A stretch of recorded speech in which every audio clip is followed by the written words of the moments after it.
Ce projet consistant à la transformation de l'élevage traditionnel en un élevage semi-moderne afin de produire de volailles plus saines et de contribuer à la sécurité alimentaire, à la lutte contre la pauvreté et à l'autonomisation de la femme. L'objectif principal est de créer un centre avicole moderne en vue de contribuer à la sécurité alimentaire et à la lutte contre la pauvreté. Au Niger, les femmes représentent plus de la moitié de la population totale du pays. Elles vivent en majorité en milieu rural et sont particulièrement vulnérables car elles connaissent souvent des conditions de vie difficiles. En plus des tâches domestiques qu'elles effectuent, puisage de l'eau, ramassage du bois, préparation des repas et rôle des mères, les femmes prennent part à toutes les activités socio-économiques, à savoir l'agriculture, l'élevage, l'artisanat, le petit commerce et bien d'autres.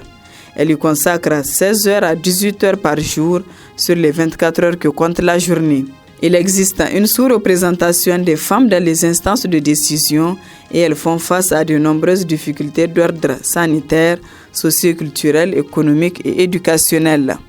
Sur les 63% des Nigériens vivant en dessus du seuil de la pauvreté, 73% sont des femmes chefs de ménage. De plus, les femmes évoluent dans le secteur informel, ce qui n'est pas sans contrainte car elles éprouvent de nombreuses difficultés relatives à l'obtention du crédit.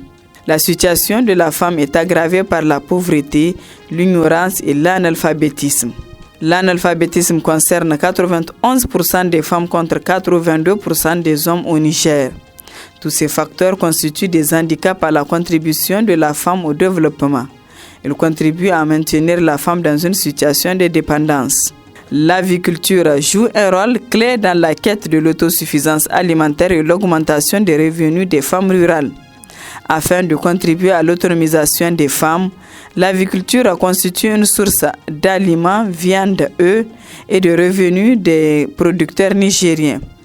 Elle contribue donc efficacement à assurer la sécurité alimentaire et la réduction de la pauvreté. La production et la commercialisation des pintades est une grande opportunité pour les femmes rurales de générer des revenus afin de subvenir à leurs besoins essentiels et ceux de leur famille. Ainsi, ce projet consiste à la production des pintades et sous-dérivés pour approvisionner régulièrement les restaurants et consommateurs de Niamey dans les meilleures conditions de prix et de qualité et produire les pintados d'un jour destinés aux acteurs de la filière avicole et coopérative des villages environnants. À travers ce projet, il sera vulgarisé des techniques modernes d'aviculture et organiser les femmes en coopérative, ce qui permettra à la ferme site école de passer de 48 à 500 pintades et de 4 320 à 30 000 œufs de consommation la première année et 60 000 œufs la deuxième année. Le site ferme école produira au moins 10 000 pintades, 25 000 pentados et 2 000 poulettes durant les 5 prochaines années et vendre 15 tonnes de fientes aux agriculteurs. La stratégie consiste à élever des pentados galores âgés de 1 jour à 2 semaines et les élever dans la production des œufs de consommation. Ensuite, donner à crédit les pentados aux femmes du village. Elles recevront aussi à crédit une alimentation équilibrée afin de couvrir les besoins de production et de croissance, la couverture sanitaire et prophylactique nécessaire ainsi que le suivi technique.